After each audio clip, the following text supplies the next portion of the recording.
நம்முடைய சொத்துக்கு நம்ம ஜக்காத்து கொடுத்து விட்டோம்.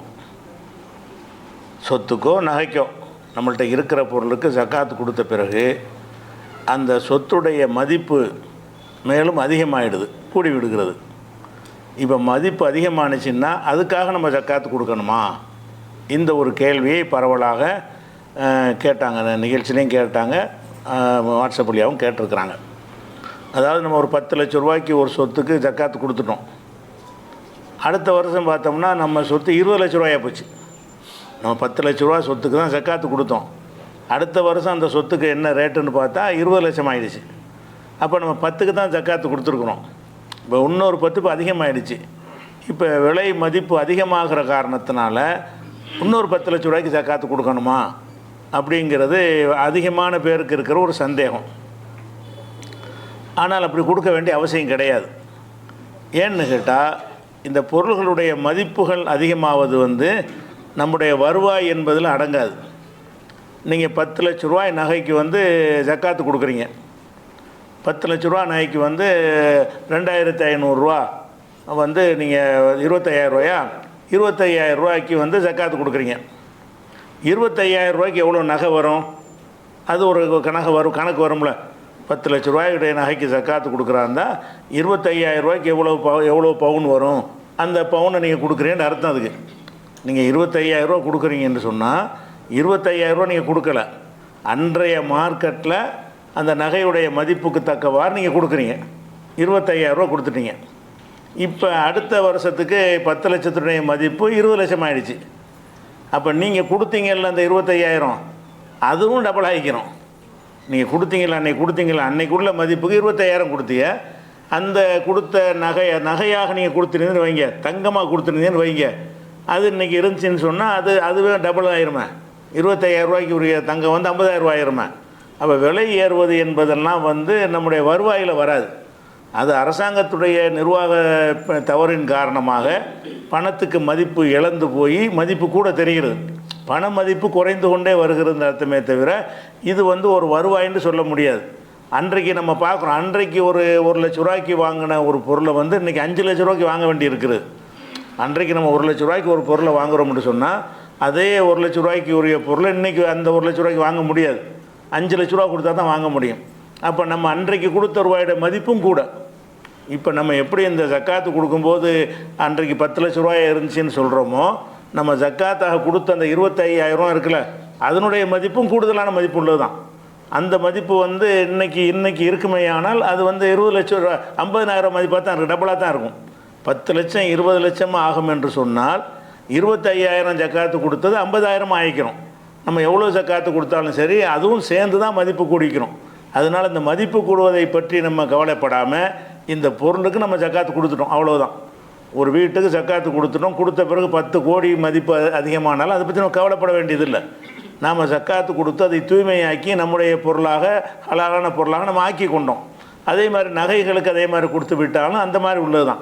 அதே மாதிரி குறைஞ்சிருச்சுன்னு ஒரு பேச்சுக்கு வைப்போமே, அப்போ என்ன சரி ஜக்காத்தை திருப்பி கேட்குவோமா? 10 லட்ச ரூபாய்க்கு வாங்கினது திடீர்னு 5 அப்படி ஆகாது. இன்றைக்கி போகிற பொருளாதார நிலையில் அப்படி ஆவதற்கு வழி இல்லை. சில நாடுகளில் அப்படி ஆகியிருக்கிறது, பொருளாதார செழிப்பின் காரணமாக அப்படி மதிப்பு ஏறியும் இருக்கிறது. அந்த மாதிரி நம்ம 10 லட்ச ரூபாய்க்கு நேற்று வாங்கினது இன்றைக்கி 5 லட்ச ரூபாயை போச்சு.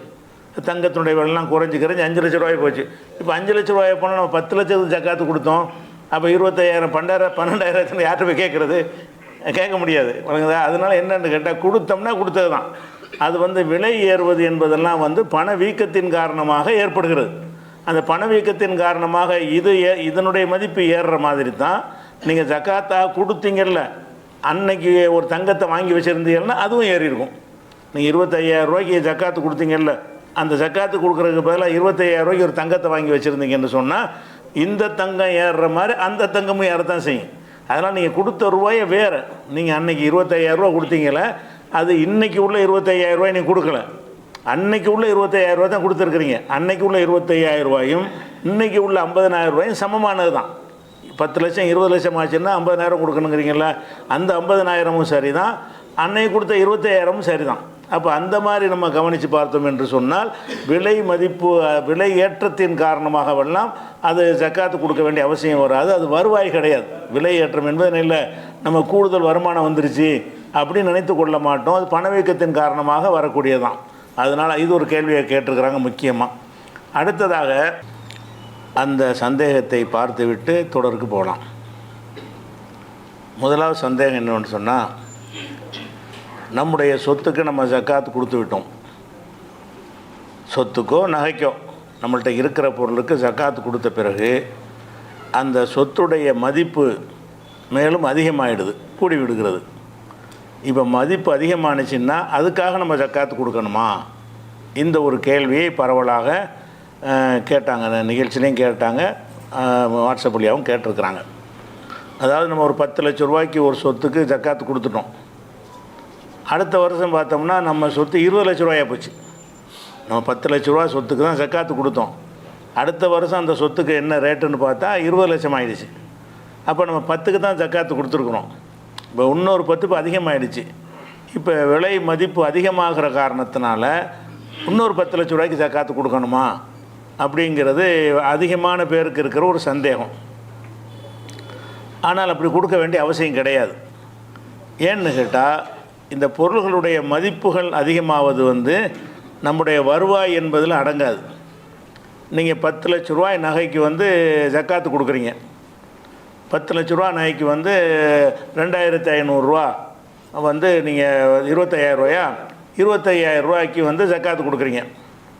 25,000 ரூபாய்க்கு எவ்வளோ நகை வரும்? அது ஒரு கணக்கு வரும்ல. 10 லட்ச ரூபாயுடைய நகைக்கு ஜக்காத்து கொடுக்குறாருந்தா 25,000 ரூபாய்க்கு எவ்வளோ பவுன் வரும்? அந்த பவுனை நீங்கள் கொடுக்குறீங்கன்னு அர்த்தம். அதுக்கு நீங்கள் 25,000 ரூபா கொடுக்குறீங்கன்னு சொன்னால் 25,000 ரூபா நீங்கள் கொடுக்கல, அன்றைய மார்க்கெட்டில் அந்த நகையுடைய மதிப்புக்கு தக்கவாறு நீங்கள் கொடுக்குறீங்க. 25,000 ரூபா கொடுத்துட்டீங்க. இப்போ அடுத்த வருஷத்துக்கு 10 லட்சத்துடைய மதிப்பு 20 லட்சம் ஆகிடுச்சு. அப்போ நீங்கள் கொடுத்தீங்கல்ல அந்த 25,000, அதுவும் டபுள் ஆகிக்கிறோம். நீங்கள் கொடுத்தீங்களா அன்னைக்குள்ள மதிப்புக்கு 25,000 கொடுத்தீங்க. அந்த கொடுத்த நகையாக நீங்கள் கொடுத்துருந்தீங்கன்னு வைங்க, தங்கமாக கொடுத்துருந்தீங்கன்னு வைங்க, அது இன்றைக்கி இருந்துச்சுன்னு சொன்னால் அதுவே டபுள் ஆயிருமே. 25,000 ரூபாய்க்கு உரிய தங்கம் 50,000 ரூபாய் ஆயிருமே. அப்போ விலை ஏறுவது என்பதெல்லாம் நம்முடைய வருவாயில் வராது. அது அரசாங்கத்துடைய நிர்வாக தவறின் காரணமாக பணத்துக்கு மதிப்பு இழந்து போய் மதிப்பு கூட தெரிகிறது, பண மதிப்பு குறைந்து கொண்டே வருகிறது அர்த்தமே தவிர இது ஒரு வருவாயின்னு சொல்ல முடியாது. அன்றைக்கு நம்ம பார்க்குறோம், அன்றைக்கு ஒரு 1 லட்ச ரூபாய்க்கு வாங்கின ஒரு பொருளை இன்றைக்கி 5 லட்ச ரூபாய்க்கு வாங்க வேண்டி இருக்குது.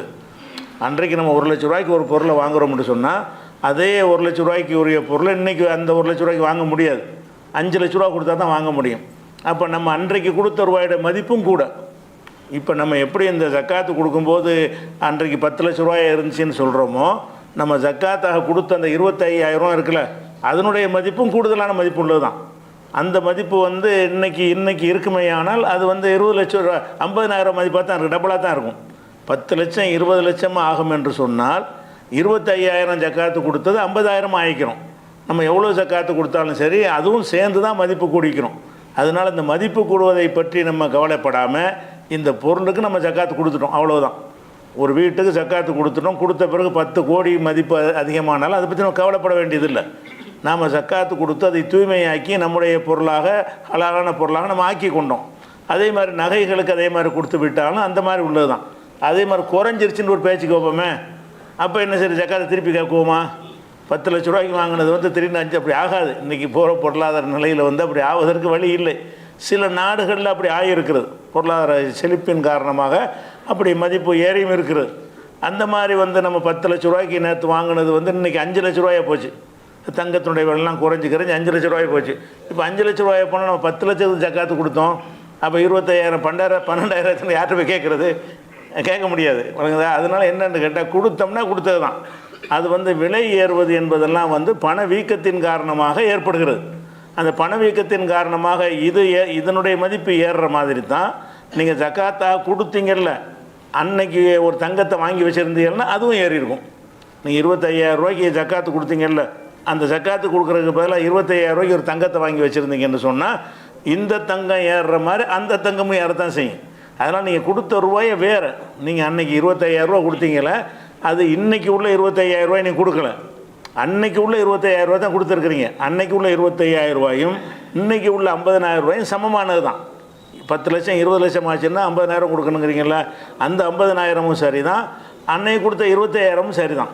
அப்போ அந்த மாதிரி நம்ம கவனித்து பார்த்தோம் என்று சொன்னால் விலை மதிப்பு விலை ஏற்றத்தின் காரணமாகவெல்லாம் அது ஜக்காத்து கொடுக்க வேண்டிய அவசியம் வராது. அது வருவாய் கிடையாது. விலை ஏற்றம் என்பது இல்லை நம்ம கூடுதல் வருமானம் வந்துருச்சு அப்படின்னு நினைத்து கொள்ள மாட்டோம். அது பணவீக்கத்தின் காரணமாக வரக்கூடியதான்.